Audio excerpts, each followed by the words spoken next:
অভিনয় করতে গিয়ে তো ওনাকে পপিকে যখন আমি ধরতে যাই তখন মান্না সাহেব ইন করে। মান্না সাহেবের সঙ্গে আমার একটা যেটা নায়ক খলনায়ক যেটা হয় অ্যাকশন হয়, এটা একটা অ্যাকশন হয়। অ্যাকশন করতে গিয়ে আমার একটা মানে ফ্রং কিক ছিল, ডাইন পায়ে একটা ফ্রং কিক ছিল। তো ওনাকে আমি ফাইট ডাইরেক্টর ছিল আমাদের এক ভাতিজা চুন্নু। তো ও বলছে যে আপনি এখানে পেটে মারবেন। তা আমি ঠিকই ওই জায়গায় আমার জায়গায় আমি যেখানে মারতে বলছে ফাইট ডাইরেক্টর ওখানে মারছি। মারার পরে সে একটু ডাউন হয়ে গেছিল, নিচে হয়ে গেছিল।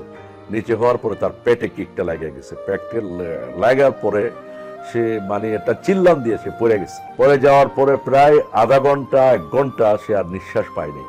তখন তো আমি তো একটা ভয় পাই গেলাম সিরিয়াস যে কী হইলো না হইলো। পরে ডাক্তার আনলো এক পর্যায়ে যায় উনি সুস্থ হইলো।